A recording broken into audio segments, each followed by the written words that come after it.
right, this is Bailey, and we just, in the other video, we talked about teaching him to come. Now, he likes to come, he wants to get on this guardian's lap. So what he does, I'm going to have you lean back now and ignore. And this is what he normally does. He jumps up and nudges her until she pets him. Let's see if he'll do it again.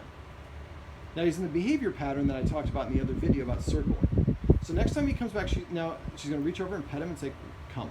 Come. Come. So she's engaging with him. I call this light switch on. So we want to try to pet under the chin within 3 seconds, and then that's light switch off. As soon as he's jumped up, the petting stopped. Now get ready, lean forward, and when he comes back over, pet him and say, come. You did perfect, and then stop petting, and then lean. Okay, there we go. Now in that case, a little bit different. What she was doing, she was petting, and while she was petting, he was jumping up in the middle of the petting.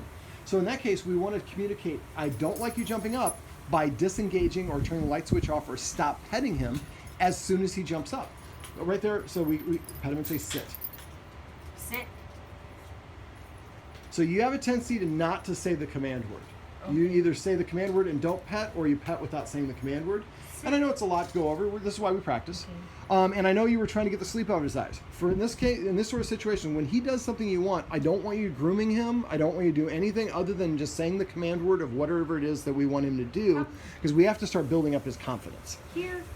Bailey. So right there. Come. Excellent. So now we're going to wait and then disengage, and then as soon as he comes to you, I want you to reach out and pet him. Of course, now he decides I'm going to go over it. But even though he's not doing what we want on camera, Bailey. He's not, and that's okay. He's not doing the behavior pattern. That's the main thing I don't want him to do. And you're saying his name, and that's okay. Oh. But at this point, when he's doing circles, he stopped doing circles. Now you can pet up, come, Bailey? or here, excuse me. Here, I'm getting confused too. So basically, when he's not doing, I was kind of talking about a couple of things. When he's doing the circles, that's when we want to call him and try to interrupt that behavior pattern. But when right there, he was wandering, exploring the room without doing the behavior pattern, and you were trying to get him to come to you. We just want to be quiet and let him explore and not get in that feedback loop of just doing the same circle that he's doing right here. Right there, pet him. Up, come. Or here, excuse me. I keep on forgetting. Most of my clients say, right here. Sorry. Oh, right there, pet him and say sit. Sit. And good job of catching yourself. You caught yourself and then you said it again. I want you to purge saying good, but every time he sits, and the ideal what will happen is he's going to come and sit in front of you. So watch him. When he comes back around, pet him and say come. Come. So you want to pet him first, then say come. Now say come. There you go. Look at how good that was. That was better. Now you also have a tendency to reach over his head. I want you to instinctively reach under his head every time. Stop. That's light switch off. So just wait. And it's hard when you deal with these dogs that have these sort of neurological issues, because it's just not a good, healthy life for them. Look at him. Yeah, this is why we don't ever want to lift a dog over a playpen like that, because that just you don't want to say the command word because you're just basically creating a command word to escape. Okay. So he escaped, and then you said free and rewarded him by picking him up. No, I said fruity. I call him Fruity. Oh, Fruity. Okay. I thought you were saying you were command word. I have plenty of names for them. Fruity's one of them. Well, this is why we don't ever want to lift a dog over a kennel like that. They should only go through it. All right, so that was a great job. So he came, says wait, and he comes again. Pet him. But he said come before you petted him. So now reach down, pet, and say come. There you go. And if he wanders away, that's why. That gives an opportunity to do another one. Right there, you can pet him and say come. If he comes to you and doesn't jump up, we don't want to encourage. We just want to wait for him to do it on his own. That's why she can't pick him up, because she's always trying to get him. Well, but that's why we want him to come on his own. Well, before we get to that, you can do those. And then he stops, and then I pick him up. It takes me like 1 second and her 5 well, minutes.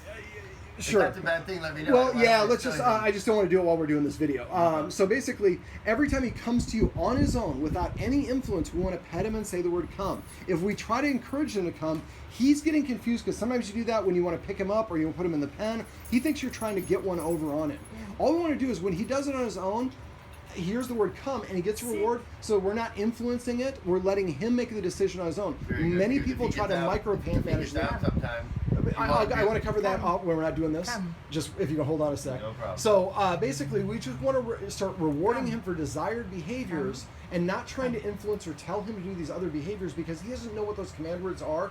And when you scratch and do those sort of things, I think at times you guys do that when you have to put him in the kennel or have to do this or have to do that. So he starts to associate the scratching. They're trying to trick me into doing something. Yes. When we wait for him to do it on his own accord, there's no tricking You're right. because we're not influencing at all. Okay. So this is called passive training, and this is just a great example of light switch on, light switch off. So one more time, when he comes back to you, just be ready.